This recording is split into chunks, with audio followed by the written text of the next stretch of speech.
brain sluice, slick with ectoplasmic juice. Ecstatic energy, a fire that fuels our memory. With genealogy, with spiritual topography. Questions for your answers, we are data necromancers. There's artwork that you had made for us. Oh, yeah. And he said, I just got the pic of Joe's Burgers and it looks awesome. I kind of like my cartoon look. I liked his cartoon look too. He looked cool. That was a fun gift to give. I can't believe it. I had to like go deep, balls deep in your Instagram. Oh, speaking of which, I envisioned this moment of you saying that and me telling you I found like one of my favorite photos I've ever seen on anyone's Instagram. I saved it because I wanted to get the full story. And here we are. All right, hold on. I ordered that a while ago. There it is. What is happening in this? You went really far back. That's I had amazing. to get to that one photo of you guys as a family. Right. It's 'Cause I the think only photo. Your mom knew exactly what picture it was, which was sick. She knew that you were going to do that? No. She saw the Oh. picture and she's like, oh, I know what picture this is drawn from. And I was like, whoa. And she's like, there's only one. I was like, whoa. Pat is at culinary school. It's Can you guys see this? chef instructor. I forget her name, but I stayed after to do like dumpling, like a dumpling thing. So we made. It was like a class or like a menu that I suggested. We had like this club thing where we could stay after and just like do extra credit basically on any topic we wanted to. And I was like, we should do dumplings. So we did gyoza, pierogies, and something else. And that was that lady eating a pierogi like with sour cream. And I remember her saying like, delete that photo. And me Well, that's what that picture looked like somebody who would say delete that photo. And I was like, yeah, okay, it's gone. How did you have once a mall cop asked me to delete a photo of him and I was like, Bless you. It's in my phone now, so it's mine. I just send it to everyone.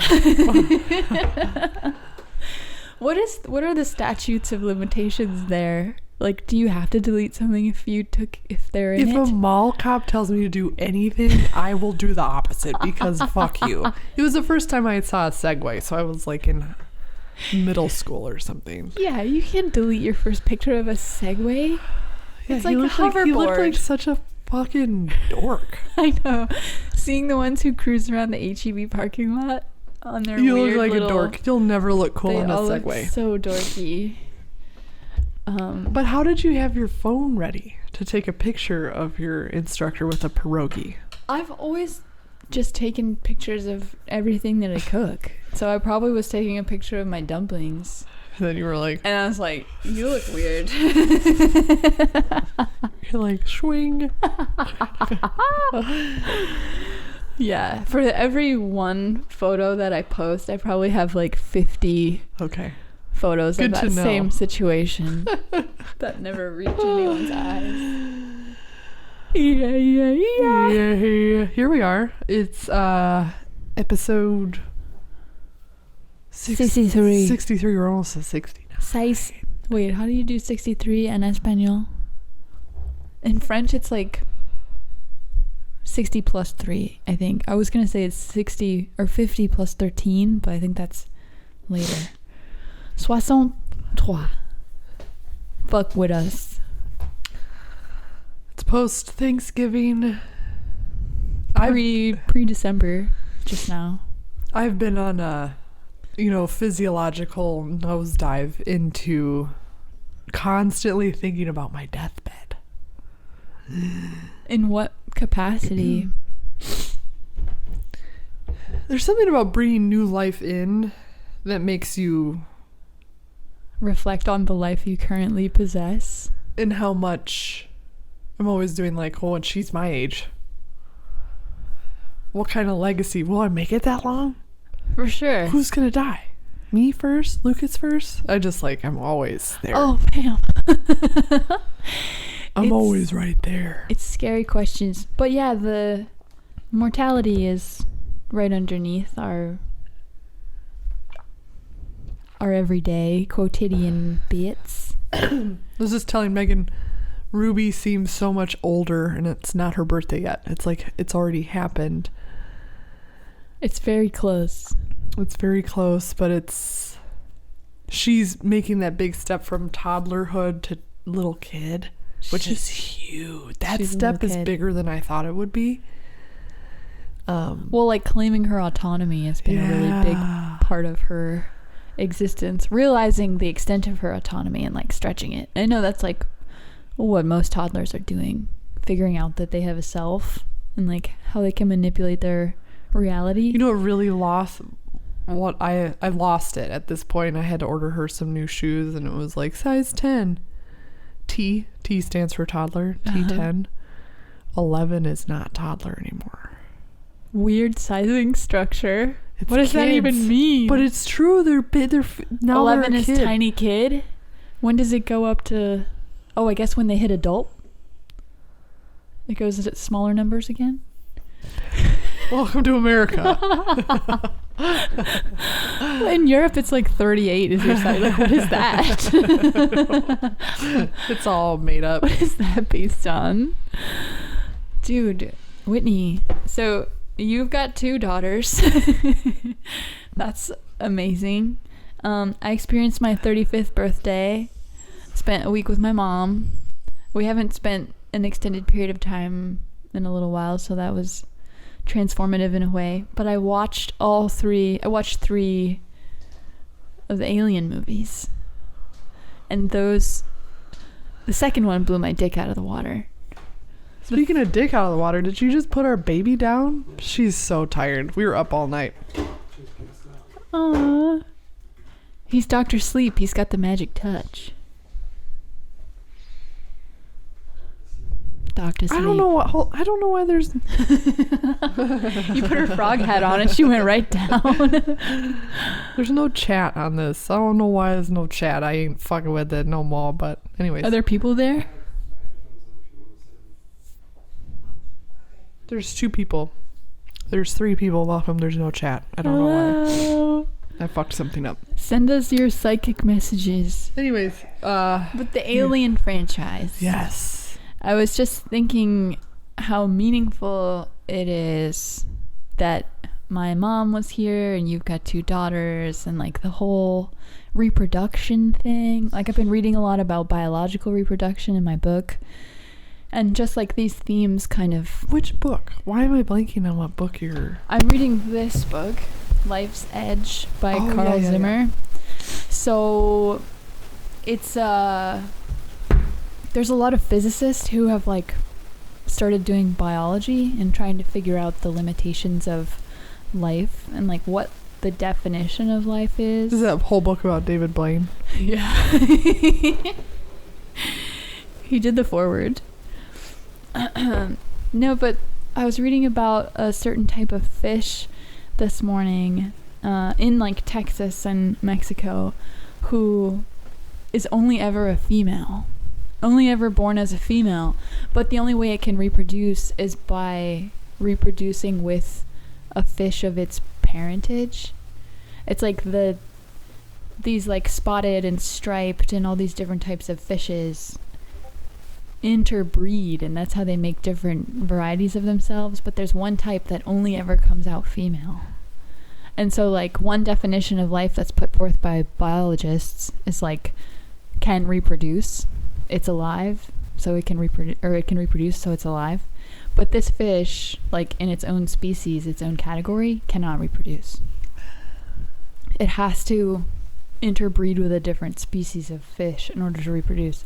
But it's still obviously alive, so that shouldn't be part of our definition. Yeah, for life. it just I hate when we step on our own hose like that. Like we make up weird limitations, and then we're like, "Oh, this is beyond it, so it can't be it." And you're like, really? But it's good to throw those out there so we can kind of like find exceptions to the rule, you know, and further clarify what we really mean when we use certain words. Alien. alive. Definitely. I love the part where the queen alien has this moment of mercy when Because she has a little kid with her, right? Yeah, well, when Ripley goes and saves the little kid and she goes down into the hive, and then there's like that moment, that exchange where... Do you think it's mercy, or do you think she realized Ripley had a fucking flamethrower and she could destroy all of her eggs? I took it as mercy, like, okay, you can get your child, because then Ripley goes...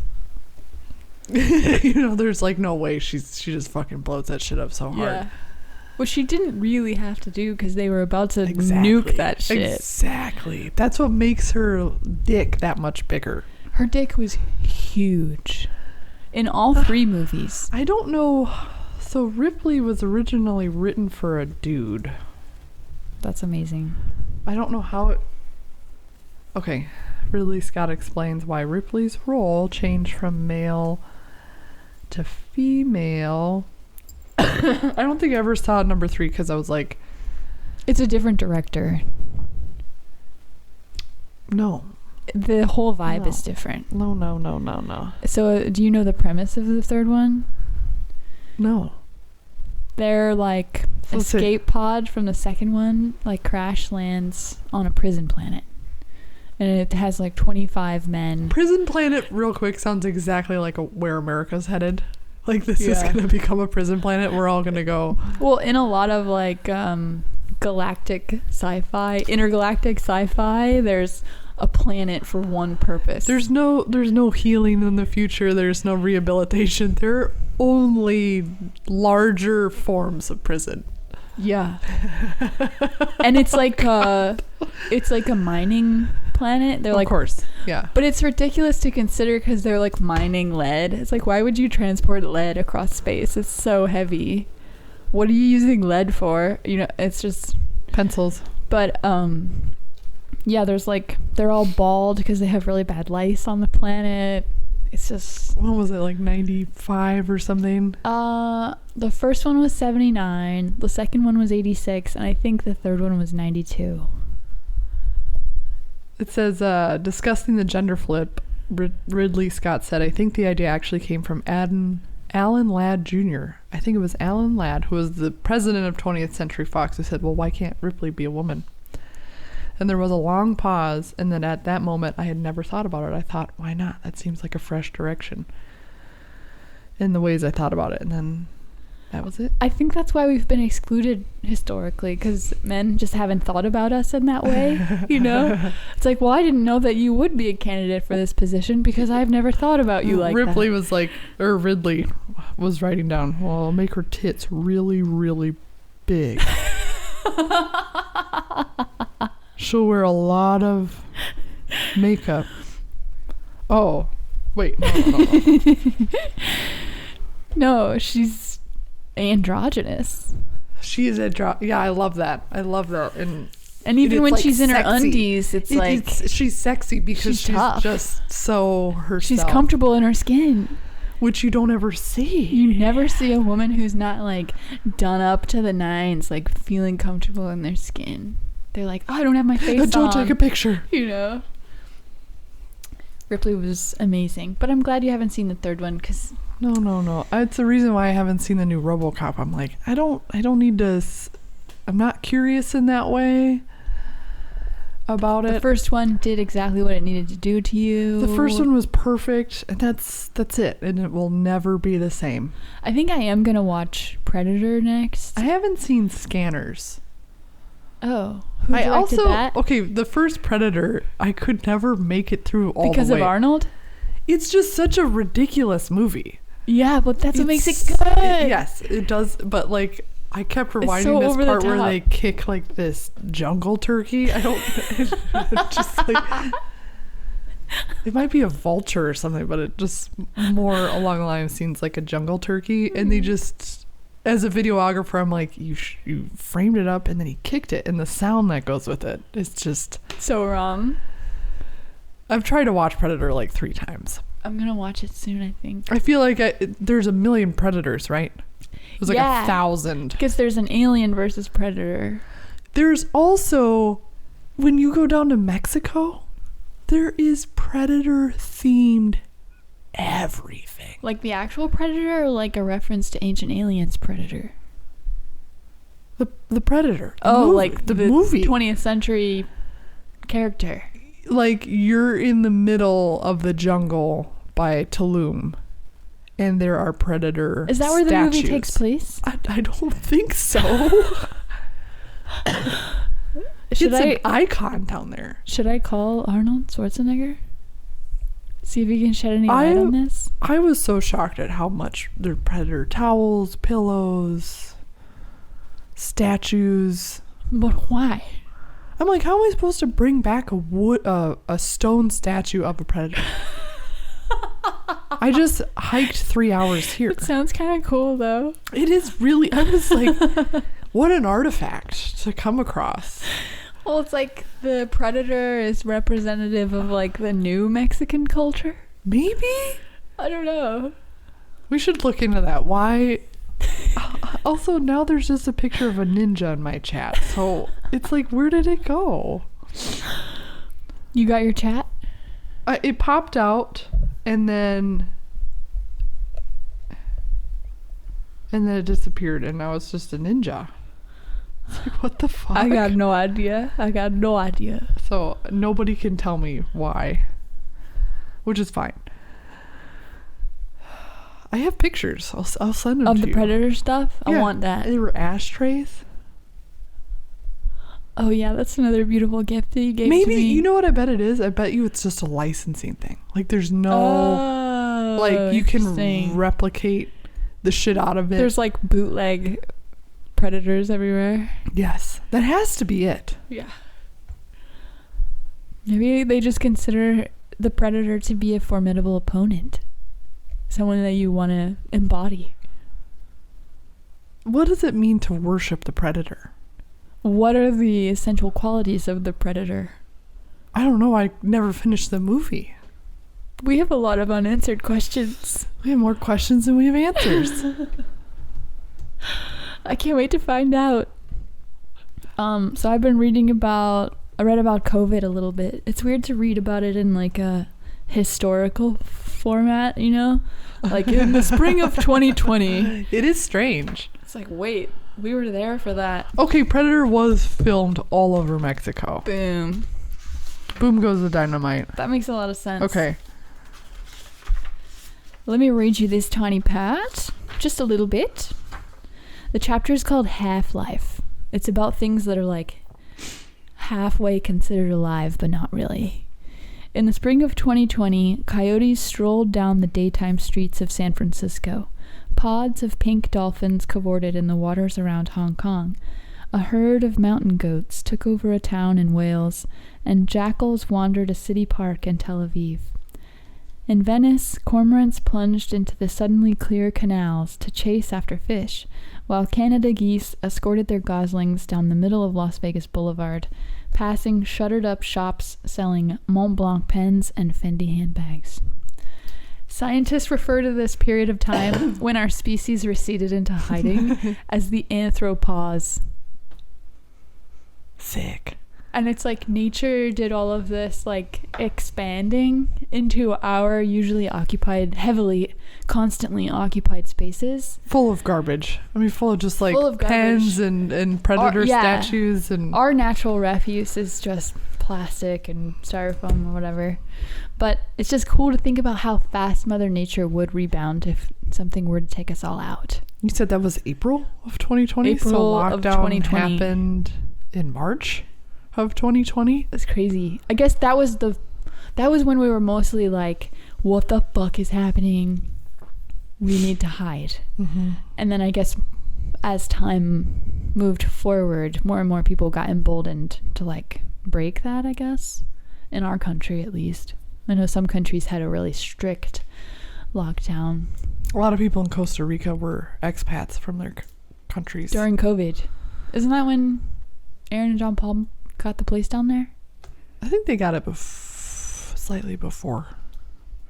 Good timing. But it's just cool to think about. I've always gotten a hard-on for... It's a hard-on corner. The hardest hard on I've ever gotten is for like urban spaces that have been reclaimed by nature. So like There's a whole fucking Discovery show about that, like how long it would take 1 year for. I love that. I mean, you see Detroit. Detroit has been mostly reclaimed. I don't want our species to die out. I don't think that we need to die out in order to save the rest of the But Earth how species. sick would it be if we had more meaningful spaces? Absolutely. Everything's just slapped up and then Everything's built over. slapped up. It's happening in Austin like mad. So it's like a boom town right now. There's just like ugly buildings being thrown up. And I think 4 gas stations have been built in a 5-mile radius. I'm like, why? This is such a waste. There's 800 gas stations already. But that's the only thing that can afford to build. That's like the cornerstone of our American culture is it's like gas the station. last ditch like boom, like don't let our oil industry die out, like let's fucking spread and make it more available so that everyone can consume it more. But Texas is huge and our proximity to oil, I suppose, but I'm like, man, I could think of 1,000 other cooler things to put here. It's funny. There's a really busy, so I live right by like a massive highway, and there's a crossing of highways, and there's this little sign. This is the historic walking trail that goes all the way to Mexico. oh Like shit. this is how people would walk into Texas. And you're like, well, where is it? You got the highway, but it's like underneath it. Yeah. And we just like paved. I'm like, that's so cool. They've been walking here since it was like the 1600s. Whoa. That's the It way makes sense that an already established trail would turn into a major thoroughfare. I always think about the metaphysical qualities of a energetic ley being line. on the road. That's pretty sick. Like the fungi. Did you ever the fungi that they grew to find more? I don't even know. Was it a slime mold? Or what was it looking for? What was it consuming? It was essentially finding better routes for the Japanese subway system. That's a slime mold. Yeah. They talk about that in this book. And they were like, oh shit, it found a better. Like they've set impressed. up experiments like blocking it from food or like giving it a food that has like kind of the right amount of protein but not enough carbohydrate, and then like too much carbohydrate or right amount of protein and not enough carbohydrate, And a piece of pizza on one other and end. it like gives the right percentage to each food source, and it just like sends out tendrils, and like it's so wild. It's so cool to think about all the different ways that life is doing its thing. So you got a hard on. I got a reverse hard on. Oh yikes. You got soft. I got soft. Also known as a soft off. Hard on, soft off. I've been thinking about, this is why. Like my whole Instagram feed is fucking either Marc Marquez or my newborn nighttime routine, and then it's like, Who's Marc Marquez? he's a MotoGP racer. Oh, that's what I intuited. And all these fucking newborn reels are like, women with all dolled up, so it's not really nighttime. They're just reenacting. And they get up at midnight and 12:15 and 1:15 and 2 and 2:30 and like I've recorded how many reels there are of this same thing. Yeah. And I'm like, man, all you have to do is just like sleep with your baby in your bed and give him the organ. Yeah. There's no like getting up, washing a bottle, heating up. That just seems so weird. So I looked up the origins of sleep training because I grew up in a household where my mom was like sickened by breastfeeding, and total full blown like 1950s style propaganda of like, you need to use formula. Formula's better for your baby's growth. And I was right. We started sleep training, and I'll say this, like, it works for a lot of people, it doesn't work for some people. There's a whole spectrum of types of people and types of babies. But it all started with the Industrial Revolution because moms needed to go to work, kids needed to go to work too. Fuck. All covered in soot. You completely disrupted the entire, like, people used to have communal sleeping. You know, the grandparents were in the other room, or fucking Willy Wonka and the Chocolate Factory, 2 sets of grandparents in one bed. That was because they were poor. But I guess everybody was really poor. Yes, that's true. Before the Industrial Revolution, Prior especially. to the Industrial Revolution. The rise of the middle class. There was also, before germ theory, there was this speculation that sharing air with your baby was bad. You were creating dirty air.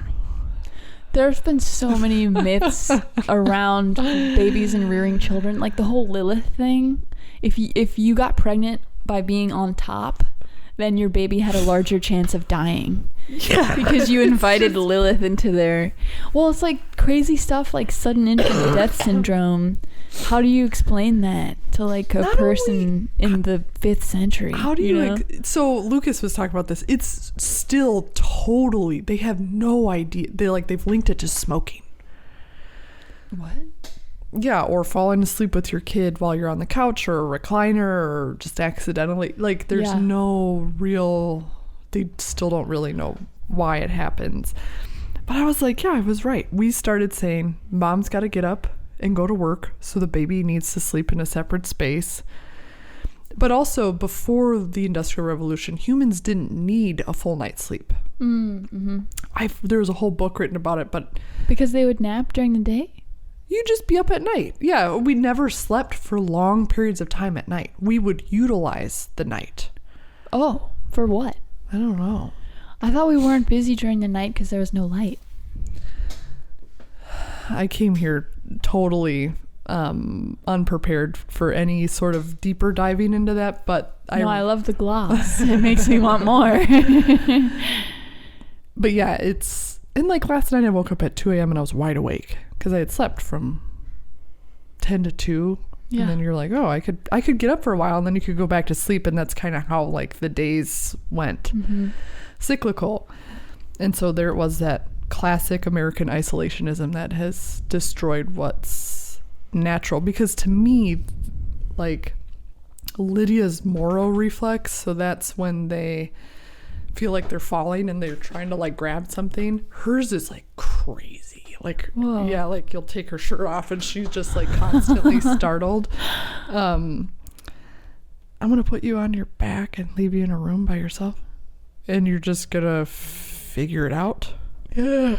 Yikes. Where it's like in the bed, she's like they're like figuring out this way to get to you. And then they slam their face in your armpit, and it's like you're like, oh, this is perfect baby neck size, and it just like makes sense. Yeah. And it's weird. It makes you feel animalistic, like they're like, it's so animal.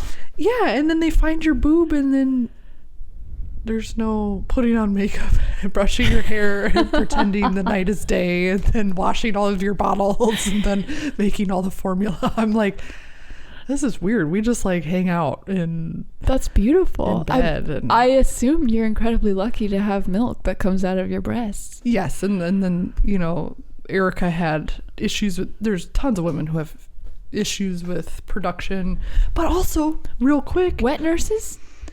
Or like, that's why you have somebody really close to you who can also do it? But that's another thing, is like when I was doing research about... let's just see.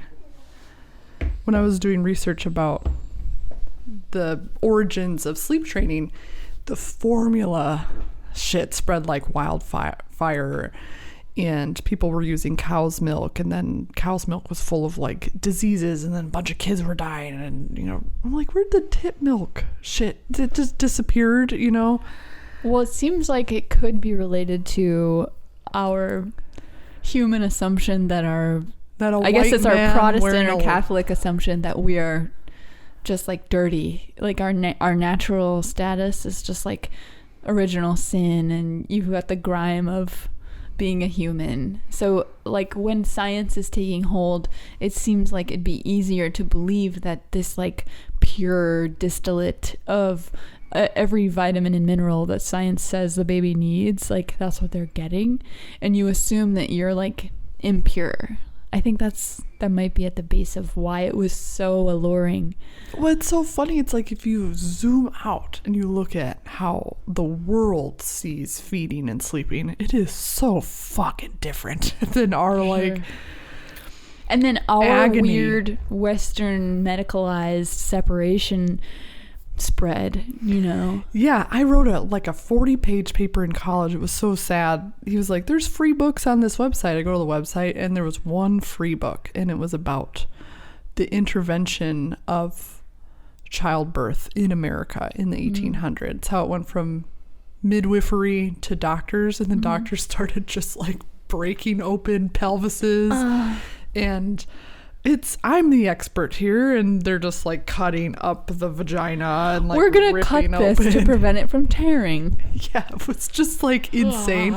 But that's where formula came into play, and that was almost like the birth of the expert. Pamphlets were being distributed. What? You're gonna tell me this? Which was valuable, like because although the Industrial Revolution had completely, in a lot of ways, broken up the family. People were leaving families and homesteads and then going to the cities to get a job so they could have money and, you know, live. But you were losing all that intergenerational knowledge. Yeah, it seems like there's just constant separation from the past and any kind of handed down tradition. What I was thinking is, so I'm going back to the basics by just sleeping with a baby. But I'm like, or are you supposed to deviate in order to evolve? But there just seems like so much agony with a lot of people doing stuff that is inherently like sleep training. Like for my neighbor who it took 8 weeks or whatever. I'm like, well, why not just stop doing that? I just like don't understand it. Well, the message from people who recommend it is that it's better. Yeah, no way. But I think that evolution takes place when you try something new, and if it works better, then you keep doing it. Or if you try something new and it sucks. I guess if I had a job and I had to get up in the morning, what else are you gonna do? I wouldn't do it. I would still just fucking sleep for 4 hours and then whatever. Yeah. I don't want to freak you out by sharing this with you. Me and my mom watched this really stupid, scary movie called The Disappointments Room. And this is on Hulu? It was like it was probably YouTube. Peacock, yeah. But it was a recognizable actress whose name I forget, but she has like the Blake Lively thing going on. But in the movie, she has like these flashbacks to where she had a baby girl, but then in the future, like in the current setting of the plot, the baby girl's not there. So you're like, what happened to the baby girl? And they're in this old house that's haunted, and she like keeps getting drawn up to the attic, and she keeps getting visions of like this child in the attic. So it's like this weird, like, what's going on? She's having some weird experiences. And it turns out, spoiler alert, she had a baby girl. She had a 4-year-old boy, but she like fell asleep on top of her and suffocated her. And so all of that was coming to light in her like ghost experiences in this old house, where in the disappointments room, some lady in the town was like Basil Exposition and told her all about what disappointment rooms were for. But like prior to the acceptance of physical deformities and, you know, kids who are born different, prior to the acceptance of them in society, they were just hidden. So it was this little girl with like elephantitis, and her dad was just like, no child of my loins would look like this. And he like murdered her with a hammer in the disappointments room. So like It was so Why'd you watch this shit? dumb. But it was like, it was interesting to see like that stigma around like sleeping with your baby. Like, you can kill her. No, you can't. I mean, you can't bring it up. Pediatrician says you're not sleeping with you. Like, you can't even. I can't tell my pediatrician. Right. Because there was this massive study done in the 90s when SIDS was a lot more prevalent than it is today, and it was a lot of accidental sleeping. Right. Which I can't fathom waking up and It's the scariest being thing. like, I crushed my child in the ever recliner and whatever. About. But yeah, is it our culture rejects it, and so it just never happens because it's so taboo? And is it like actually better for the kid, like you're saying? There's a better for the mom and the kid and the whole family. 100%. Well, there's an account I follow. It's like talks about safe co-sleeping, which is like no pillows, no blankets, just like. But also, it's like Erica could never co-sleep because her partner would, a tornado would go through the house and they would not wake up. Right. It's like, oh, well, then you can't. Right. You can't do that. You can't sleep with a baby. Yeah. But me and Lucas are very alert. Definitely. So. I was questioning whether I should even bring that movie up because I dumb. I think about the Cambodian baby murdering trees as I. Baby murdering trees? Yeah. Should I just Google it on my own? You don't have to rehash it if it's super violent. It is super violent. But this is my Is it like brain. the Pol Pot? The Khmer Rouge? Yikes. Before she bust that out, I saw a meme that was a tree trunk that was shaped like a toilet. You just can sit down on it and poop. Ah, they have these trees still. They're called the killing trees, against which executioners beat children. If the baby cried during the night, they would smash it against the tree. And if it didn't, then it would get to live. But I'm insane. This is... That's so terrifying. I feel the pain of like... But it also makes me think, like, you know how when our species was developing like 100,000 years ago or whatever, there were many different types of hominid species? And one murdered all of them. And we murdered them all. What if our drive to survive comes from that sort of primal bloodlust kind of thing?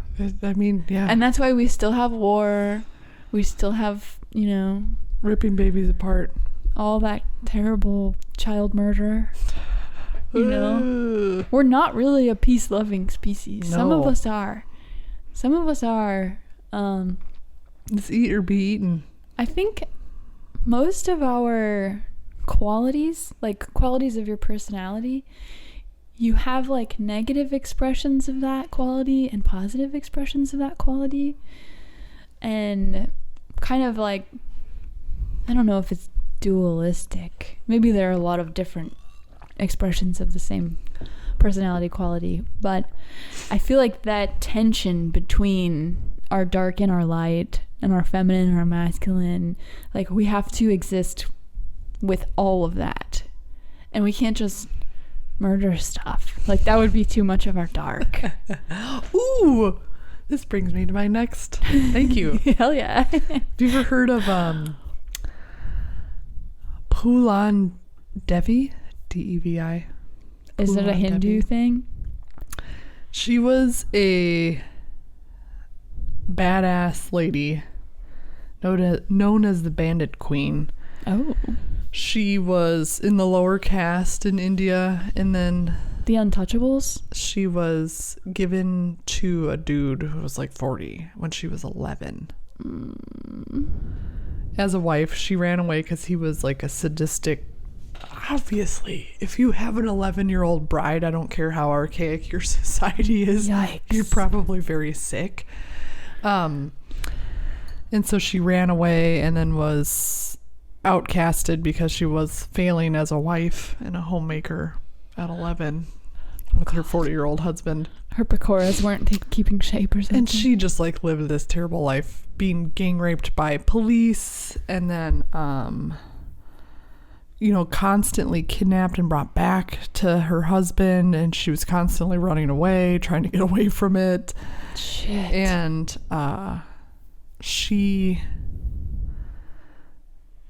God, there's just so much rape happening. It was like everywhere she went. It was just like, because you're now, I mean, it's like nobody cares about you. So yeah, you have to be under someone's protection in order to not get raped. So she finds a gang, and the gang leader was gonna try to rape her, but then there was somebody who intervened, and then that guy who intervened killed the gang leader, and he became the leader of the gang. Oh. And protected Phoolan. And so she fucking started this mercy killing. She killed 22 men that raped her. Whoa. Yeah. And then like robbed trains. She'd give a lot of money she stole back to the poor. Robin Hood. Fucking badass woman. Would we call those mercy killings though? Wasn't that just pure vengeance? Vengeance, yeah, that's what I meant to say. Yeah. And then she got this reputation, and then she was caught after she found out. She kind of came out of hiding when she found out the guy who killed her, that gang leader who protected her. Yeah. He died. She also went back to her village and stabbed her husband in the fucking heart. And he lived. Holy shit. But then he was rejected by society. Because he was outed as a rapist? I don't know why. I think it's like the slightest thing happens and nobody wants to fuck with you. Gee. What time period is this personage? She was killed in 2001. So she went to prison for 11 years because of the 22 killings. Yeah.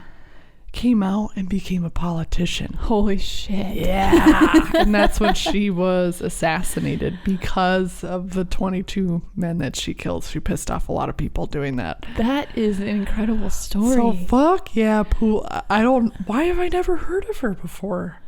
Because it's history, not her story. I was like, we should all have a fucking... But it's also excessively violent. It is very violent. I, of course, have never undergone that type of torturous existence. Yeah. I don't know what it would drive me to do, but I like to think that I wouldn't kill 22 people. I don't know.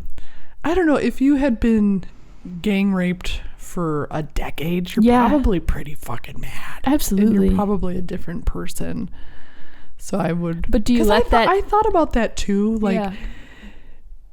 But I was like, well, if I went through what she went through starting at age 11, and then she grew up in a really shitty household, obviously. So it's like, yeah, you'll probably... That's a recipe for a disaster. It'll be cathartic to murder. At least one or two people. The people who hurt you. Yeah, of course. Or, set up really elaborate circumstances where their death is inevitable, but you don't actually cause it. I feel like I would keep my hands clean. And I would just, make accidents happen in their lives. You construct a giant tank with a bulldozer on the other end. I would be like Inspector Gadget and do, elaborate Rube Goldberg, so they would, take themselves to their own demise. Machines. Yeah. That way my hands would stay clean and I could be a politician and do my thing. Just saying. I guess if anything like that ever happens, what went wrong? R.I.P. Phoolan, because that sucks. Yeah, I mean, she got her revenge, I assume. I hope there was some peace in her heart after that. All of those killing. She looks peaceful in the later photos. In the early photos, she does not. She looks like a tortured child, which she was. Phoolan Devi. Aww. God, I've been trying to find a show to watch, and it is literally rest in peace. Getting cancer. There's so much bad TV out there. I hate dialogue.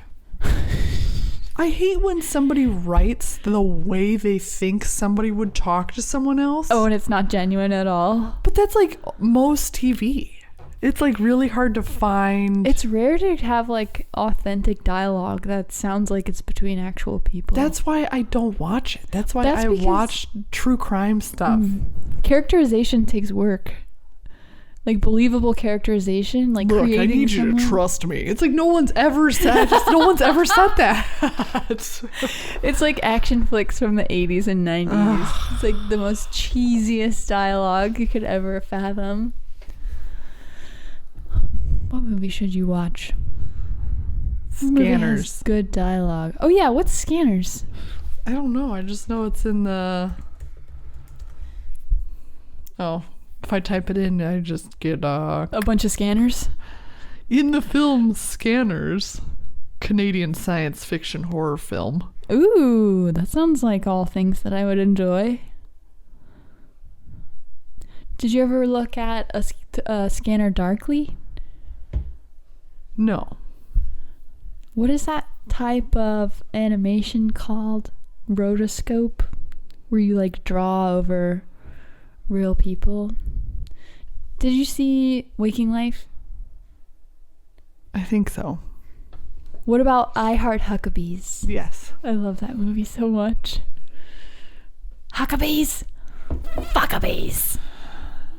I don't know. I feel like I always have a ton of dialogue going on in my head, so I don't need to look at TV. You watch TV?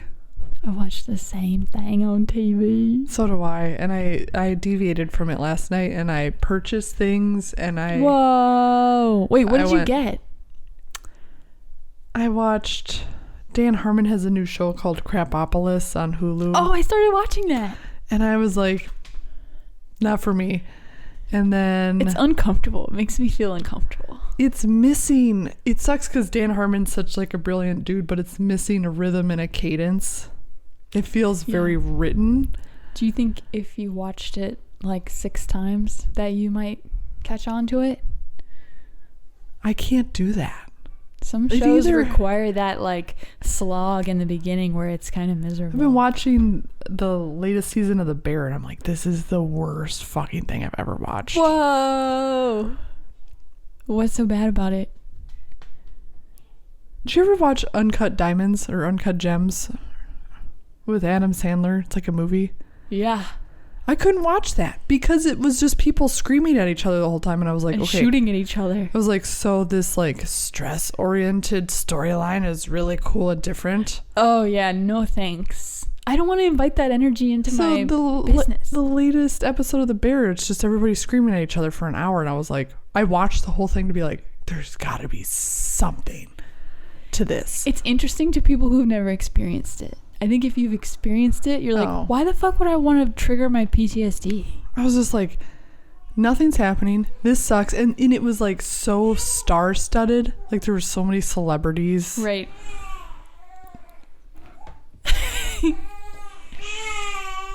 Hungry baby?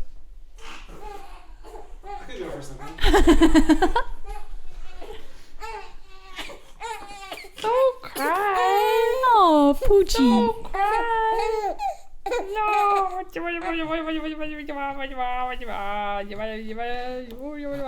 Thanks, babe. No one look at my wife's tits. No. Yeah, they're so pornographic at this stage. Aww. So beautiful. Do not imagine what's going on underneath the blanket. Think about something else. What was... She rooting around. That's a boob, dude. Do Aw. the boob thing. Lydia. Chupacabra. Titi Chupacabra. That chupa tiny. So my friends in high school were Chalupas. they loved playing Halo, and so they loved that Mine too. cartoon that was like red versus blue or whatever. There was one episode, it was like a red contingent versus a blue contingent or something. I'm probably messing it up, but there was one episode where they were talking about the chupacabra, and they were like, what is that chupa thingy? Chupa. And they were like, goat sucker. And I don't know, every time I think of Chupacabra, I think of Halo. There's no relation, but it's because of that show from I knew high somebody school. in high school who made a lot of money playing Halo. Thousands and thousands of dollars. I don't understand it. Every time I played it, I would just get assassinated. Like, you spawn, assassinate, spawn. And I was like, I don't fucking masturbate enough to, like, know what is... You had to be a shut-in. You had to be a fucking... The grind is real in video games. shut-in to, like... You have to, like, put in the time. And I don't know. Like, that's why I was scared to commit myself to Diablo.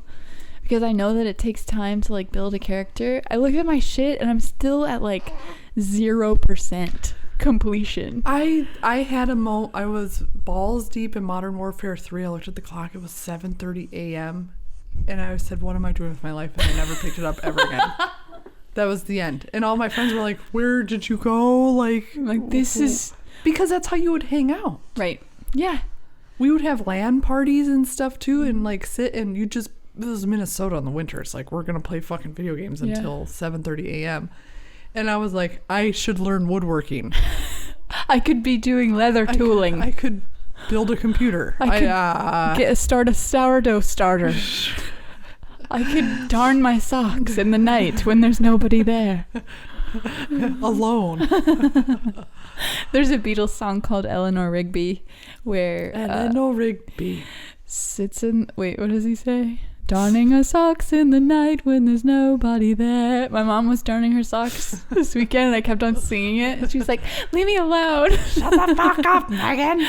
But it's funny because Eleanor Rigby is really similar to Ellen Ripley from the Alien franchise. It's all connected. It's all fucking connected. I just see you, like, in your apartment. I smoked a couple times with my mom there. Singing. She'd be like, where are you going? I'm like, I'm just going to go to peep.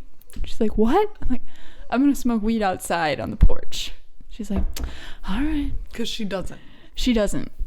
Because it would be bad for her blood pressure. Oh, yeah. And she wants to stay alive. Stay alive. The more I contemplate my mortality as I stare at my children every single night, the more I want to do death work. Yeah. It's something I think about just constantly. Like with people who are on their deathbed. Yeah. It's interesting. It makes me think of those cultures where the emphasis on the ancestors is really heavy. And like, I don't know if it's like Borneo or Malaysia, but there's a tradition of like actually pulling out your grandpa's corpse and like wiping him down and like propping him up and giving him a cigarette and being like, it's like how are you? It's like a big thing. Yeah. It's like you gotta pull their putrescent corpse from the hole in the ground. I've seen that footage. And wrap it up anew. It's like the way you can keep them with you, you know? Which is sick. It is pretty sick. Sick cool. Sick cool. I just keep a photo of my dad. Because his corpse has been reduced to ash. Right. So my dad lives in a cookie jar. Yeah. My dad lives in my Uncle Johnny's china cabinet next to his two dogs, Duke and Pagan. So it's like my Uncle Johnny's favorite dogs are all on the same shelf together, and my dad is one of them. My sister was like looking at this jewelry you can get, and I was like, you know that they take the ash sample and throw it in the trash and then give you a $2,000 pearl. Like, oh shit. I was like, dude, I don't fucking believe you that you're putting if you shit. wanted a piece of your loved one in jewelry, you should do it yourself. I wouldn't trust anybody to do that for me. Yeah, just get some fucking resin. That's wild. I told her that and she looked mortified. I was like, I'm sorry, it's just how I think. That's good though. Your skepticism It's so is expensive. a good balance. I'm like, no, fuck you. You're taking advantage. Well, it's like the Funerary Complex in America. Like that is a whole industry. Let's preserve their body. But it's the same. Isn't it the same in a way of like pulling out the bodies every year and talking to them on their birthday? It's like a different way to preserve them. No. How is it different? Because it's commercial? Because it's expensive and it's not homegrown? Expensive. Yeah. It's not like, hey, we're going to put them in an easily It's like, hey, accessed grandpa's drawer. buried in the backyard. That's not even legal for us. No, it should be. I think there would be a lot of undocumented burials. Yeah, probably. It's like, oh, I haven't seen Gary in a couple months. Where is he at? Where'd he end up? It's like, oh, you need not think of that. What's that movie? Where they... it's like the party movie, but the guy's dead. Weekend at Bernie's. What an odd premise for a movie. So good, though. You just gotta play music and you start dancing. What a good actor. I don't even know that actor's name. Little glasses. It feels so weird not to have the YouTube chat. I'm like, what does anybody think? Is anyone thinking? I washed my hair and it's poofy. And It looks good. It's poofy. You've got the millennial side part. Okay, do you want to tell? Oh, yeah, I guess I should. You don't have to, but it's no, everybody makes mistakes. And mistakes are the best way to learn. I was teaching vegan ramen, and there was a young lady in attendance. We've had young ladies, young gentlemen in attendance in our classes many times. This particular young lady was pretty reserved. She was excited when I invited her to blowtorch baby bok choy, and we put together like the batter for the taiyaki together. I was trying to just like get her involved and see what she's into, because I feel like I have a particular affinity with young people because I'm wacky too. Anyway. It's a gift that nobody has. So nobody wants. No, cherish it. I know. It gets it's stomped good. It's out good. of most people. But at some point, I guess it was brought on by my questioning, because I was like, 13 years old. What generation are you? Are you Gen Z? Like, what's going on here, Izzy? I guess I won't say her name. What's going on here? And she was like, yeah, I'm Gen Z. And I was like, what am I? She's like, a millennial. And I was like, really? Where's the cutoff? Like, she knew all these specific dates for when the cutoffs were for the different generations and stuff. And I was like, oh, how'd you know?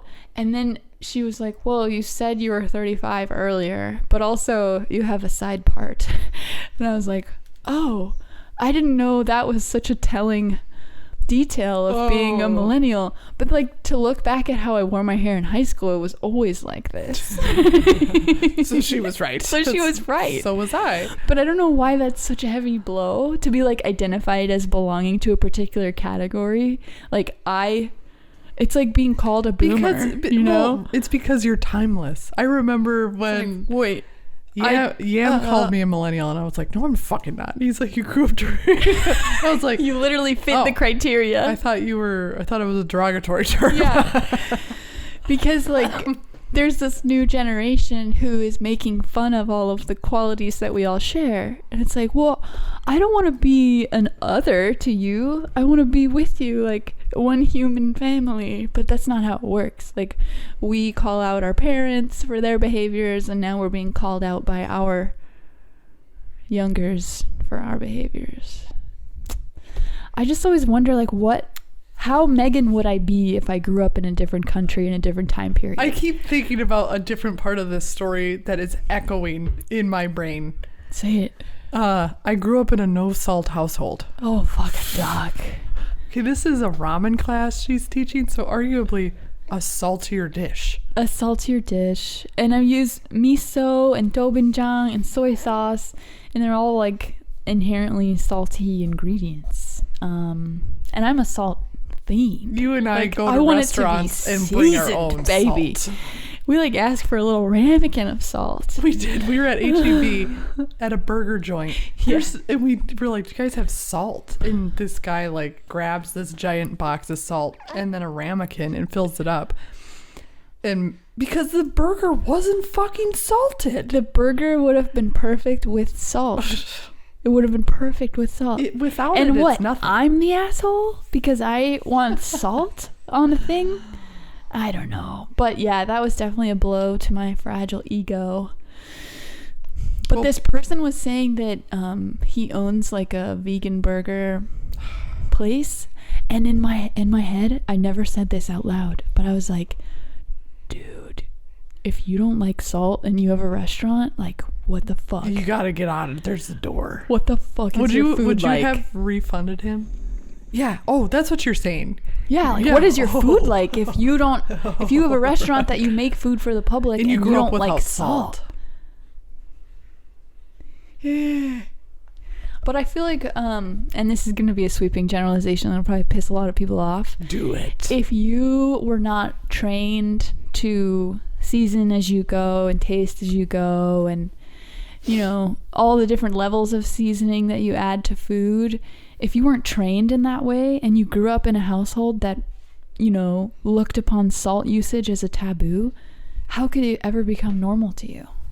Unless you were the type of person who wanted to deliberately go the other direction of your parents, which is how your life was crafted. If you wanted to travel to Japan to that monastery where they've been aging soy sauce for like 1,200 years and it leaks from the walls. Can we go there now? The soy sauce is so crazy that you take like this little cup and you put it on the wall. Holy shit. Murphy's trying to hang himself. Dude, you know that I'm like, well, I'll become a monk. I just want to give me a little hit of that soy sauce. Let's go. I always, like, my whole vegan ramen class is just me thinking about Zen Buddhist monks in Japan.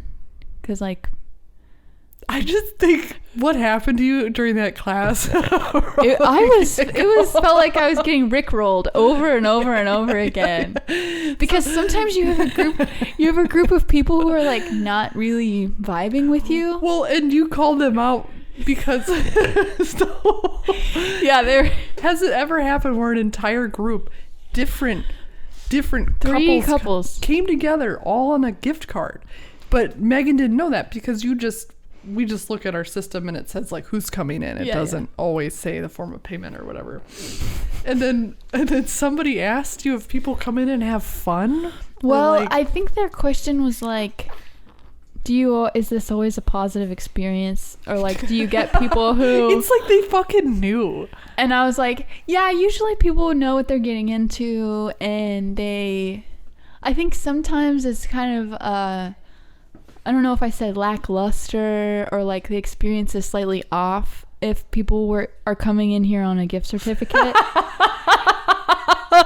All of the people, 6 people, all of them were there on a gift certificate. So it just went downhill from there. It's like and you exploded it. I was pouring my heart out and like talking about religion and you were giving them the full Megan Sith experience. But they were not biting. They would not bite.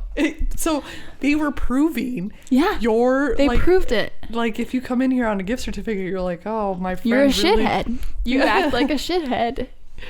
But I don't know. I get so in my head during those experiences because they left their emails for recipe packets, and one of them left like a smiley face. So I think that they had a good time, but they were just like totally taken aback by my energy, which happens because if you're not ready for what I'm about to do to you, like, of course you're gonna be like, it's a jarring experience.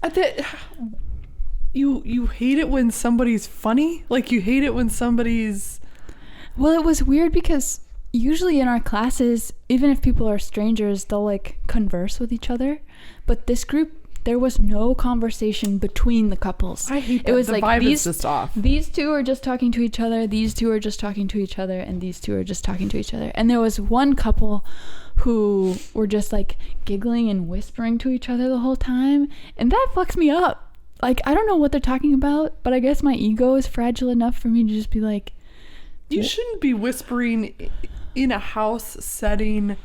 But they were like 4 other people. They were like college... I don't know.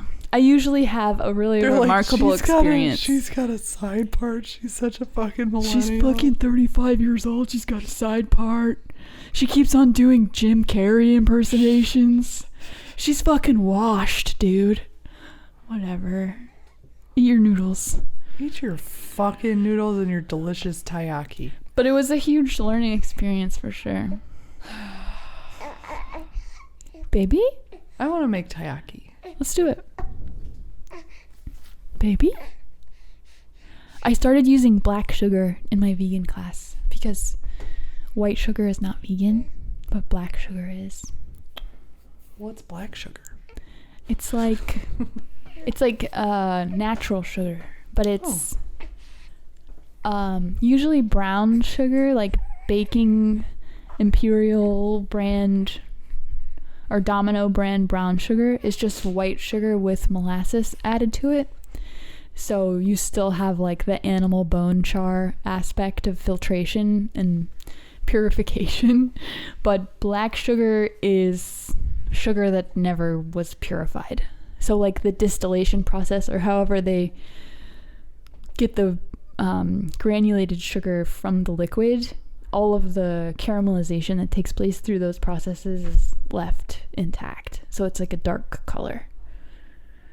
It's probably a similar process to turbinado or demerara or whatever. But Erin keeps it in stock because of pad thai. Because it's like 1 part black sugar, 1 part fish sauce, and then like a half a part of tamarind paste. That's the... Where'd you get your tamarind paste? Because I was looking for it yesterday. But I got like this recipe for pork vindaloo. But then I was reading the recipe and I was like, 15 Guajillo chiles. That's a lot. Also, that's a lot. I don't think I'm going to do that many. Yeah. That sounds like an inedible amount. What's the quantity of meat? 1.5 pounds. I forget how big Guajillo are. Is that them right there? Yeah. They're pretty big. They're huge. Well, But I guess looking bigger for- peppers are not quite as spicy as little peppers. I was looking for tamarind paste, but they don't have it. We get it in like a little block. Bye, babe. But it has like pulp and seeds in it, so you have to like steep it in hot water and then strain it. Yeah. I remember Erin doing that.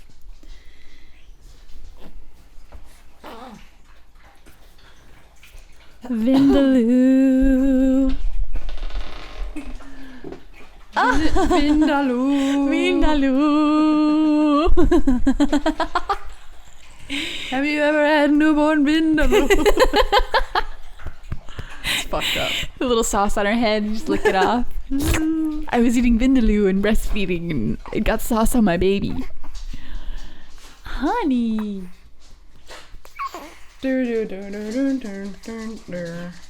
Aw, honey. I Want you to know thank you. that I'm... Alanis Morissette, is that who sings that? Yeah, she's Canadian. Did you know that? I did.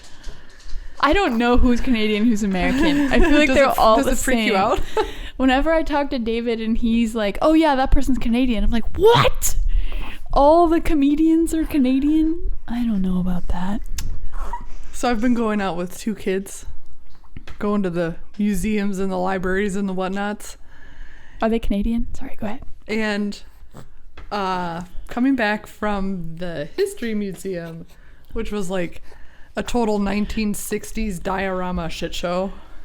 But Ruby thought it was cool because all the animals are dead and stuffed, and she wanted to know how every animal died. And I'm like, look, some fucking asshole wanted to just look at it while it was dead. There's no real reason why it died.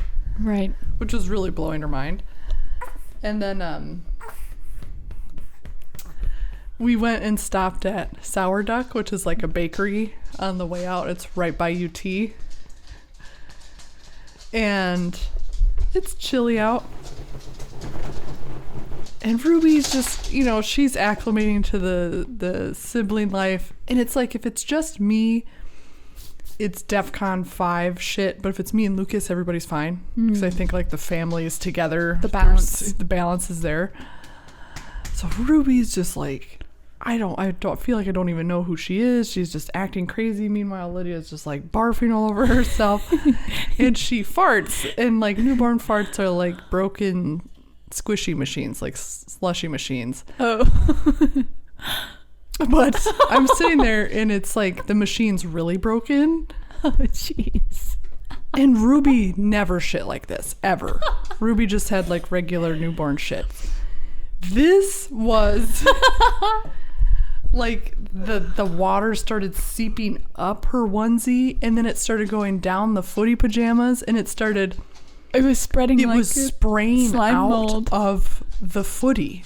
No. I am trying so hard not to piss my pants because I didn't bring a change of underwear for me. And I'm holding this thing that's exploding. Ruby is fucking on the ground laughing. Ruby is literally rolling around on the ground breathless because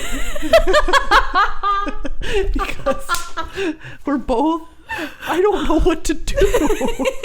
It's cold out. I can't just like, everyone's all of a sudden evacuating every orifice. She starts screaming because she's now covered in shit. Oh no. I brought a spare onesie, but it's in the car. Shit. So I run into the bathroom, which is full of other millennials. I like kick open the handicap thing. Somebody's walking out of there. I'm like, get out of my way!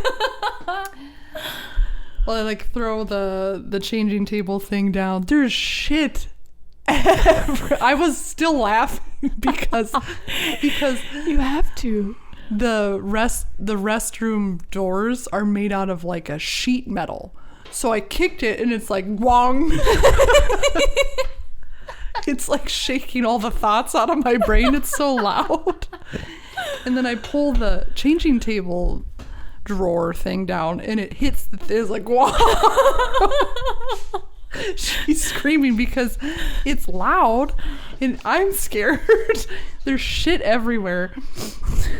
I wrap her in my clothes and my jacket and I go out and I make Baba go get the other pajamas, but Ruby is still on the ground. Was that before or after her personal meltdown? This was after her meltdown. Okay. And then all night long she's like, do you remember when Lydia shitted everywhere? And she was running around the house being like, Lydia shitted on everything. I just have Pam's voice saying, it's dripping, like echoing, because it was like a grease fire or something. It was like I'm never having a kale Caesar ever again. The breast milk that like just sent it over the edge. Whoa. But it felt like a perfect rite of passage of like, this is 2 kids. Welcome. And I'm somebody who goes out. Like, I'm not a homebody. Like, let's go do this. I like the challenges. Yes. I like the disparity. The new scenarios you have to navigate. Oh, get this. We go to the museum. I thought it was closed for renovations, but it wasn't. It was just closed for budget cuts. So it was like a total fucking shart of a trip. I bought this insane stroller configuration. It comes with 4 different chairs. Okay, but not all simultaneous, just 2 at once? But the stroller holds 2 at once. It's originally $3,000, which I think is a crime because it's all just like plastic and rubber. I don't understand why it's so expensive. Yeah. And the way you configure it with these 4 different chairs is they all have different adapters. And before I went out, I was like, okay, Lucas, so the adapters with the yellow tabs, he's like, those are for the rumble seat. I was like, okay, those are for the rumble seat. But I was like, the rumble seat can't go on top. And he's like, no, it can only go on bottom. I was like, okay. And he was like, okay, and the wide ones, those are the ones for the car seat. I was like, okay. Like, I fucking had it down. And so, like, I got the right adapters. I had the right chairs. I set up the fucking stroller in like record time. Yeah. Because Ruby was having a meltdown. The wind is really chilly, We get to the museum and there's no strollers allowed. No, wait. How can they say that? Because this building was built in 1940. Well, then they shouldn't open it up because I'm pretty sure if you can't bring a stroller, you can't bring a wheelchair. So they have stroller parking. What about people who can't walk? You're fucked. They have a system. It's like a fucking I just was hanging like, system. oh, I see you. That's I get it. fucked. I get it. This is good. I was like, this is good. This is good for me to know that like you're gonna get fucked. And damn. Ruby wants to be carried. I'm still in pain. Oh. Baby wants to be strapped to my head. Oh no. Luckily, I've just been prepping Ruby as we're in the car. I was like, no one's carrying you. You're also getting so big. Like, I'm sorry, She's babe. so big and long. It's just, you're too big for anybody. So, yeah. I get like being a shorty and wanting to be on everybody else's eye level. Like, that makes sense. She's always wanted to be right there. Yeah. My therapist was like, she just wants to be heard. And I was like, oh, I never thought about it that way. Yeah, They just she's wanna be got to heard. be on our level so she can communicate effectively. That's so nuts. So when you were just Ruby Mom, it was never like DEFCON 5 like that. Because, and then even you would have like Lucas and you for one little monster babe. But then it was you and 2 monster babes. That's pretty insane. I admire your Ripley-like resolve. It's fun. Well, when you get thrown into a situation and instead of cowering in like fear and not knowing what to do or how to proceed, you just fucking scan the surroundings and determine the next step you take, you know? It's like that that desire to like overcome the circumstance instead of letting it overcome you. Like, that is what I mostly took away from Ripley, because even in the second movie, the general or whoever the dude was, Corporal Garmin, Bunghole, whatever, he was supposed to be in charge of the mission, but he just like froze up when people started dying, and she was like, get him out of there, and then she drove that tank thing, and then Hicks was like, okay, you can stop driving now, we're away from the threat. She was just like never gonna stop driving. Man, I really enjoyed that movie. It's so good. I watch it every year. It's so good. What are your other top movie? RoboCop. It's so hard because Aliens takes the cake. It's just so fucking good. It's like, name another movie of that caliber that's got strong female lead. It's not cheesy. It's got action. Yeah, it's like a serious situation. There's nothing. When we were watching it, I made a note to myself to memorize the choreography of that scene in the beginning when she's like demonstrating her proficiency in the APU, or like the robotic loader thing. I just think it would be so fucking funny if I did a mime of that whole, where she was just like learn every little detail of it and then just like perform it whenever I wanted to. That reminds me of those AI server bots in China that you were like, those are not AI bots, those are sex bots that they've those, just I thought those are real women. No. Those are bots? Those are robots. I thought those were women, like pop babe. locking or something. It does look like that. No, those are robots serving you They're food. definitely sex bots too, though. Yeah, there's definitely, like, if you pull down their pants, you're like, there's 4 buttholes. They improved upon the original. Yeah, the whole like front and back of the animatronic woman is just holes, various sizes and textures. I thought those were women who were trying to punk us. No, babe. Yeah, I would like to have a robot boyfriend. I could see that. Like, What was that movie with Clef Lipsman? Her. Lobster. Lobster Man. What's his name? Joaquin Phoenix. His brother River Phoenix passed away. He didn't. I was gonna say he didn't have a hair lip, but it's not genetic. It's like a physical thing. He falls in love with the robot. Yeah. It would happen to any of us. I think it could easily happen to me. Well, for my proclivity of like imagination and escapist stuff, he could be whoever I wanted him to be. I feel like you'd show up on a magic carpet with your robot boyfriend. We're like eating curry and roti. I was about to say, stuff. I was curds and whey. There's just like a big plethora of snacks. Isn't curds and whey cottage cheese? Mm-hmm. See, then I would hop on and we'd all go fucking to the love carnival. Cottage cheese. I do love cottage cheese. Do you know sauce gribiche? Do you know sauce gribiche? It's like tartar sauce, but with boiled eggs, kind of. It's like I saw a preparation of cottage cheese where it was like garnished with all of those types of things, like capers and pickles and lemon and all of that stuff. I feel like that would be really good. I had cottage cheese with almost like a chimichurri. That was like, oh.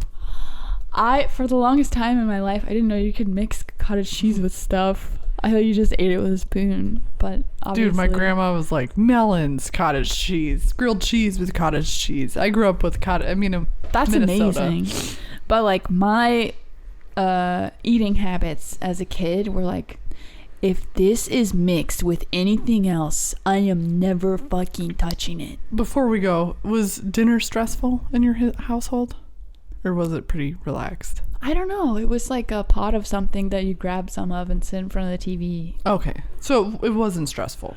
But I think when my mom and dad were still trying to be a unit or something, like we all still lived together, I wasn't allowed to leave the table if I didn't finish my food. Because I remember some piece of lore from my childhood where I didn't finish my food and I was like, can I have ice cream? And they were like, no, you didn't finish your food. You said you're full. And I was like, well, ice cream seeps around the sides. Like I always imagined like a drumstick in my stomach, like taking up a certain volume of space and then the melted ice cream just like filling all of the other spaces.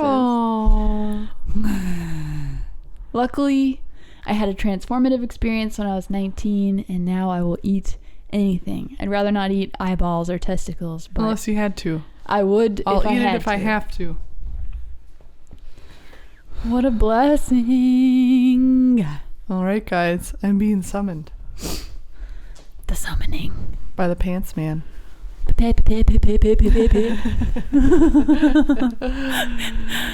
Thanks for hanging out, guys. Sorry I couldn't see the chat. I'm sure I'll be able to look at it once I end it. There's just a ninja there. Somebody tell me why there's a YouTube ninja.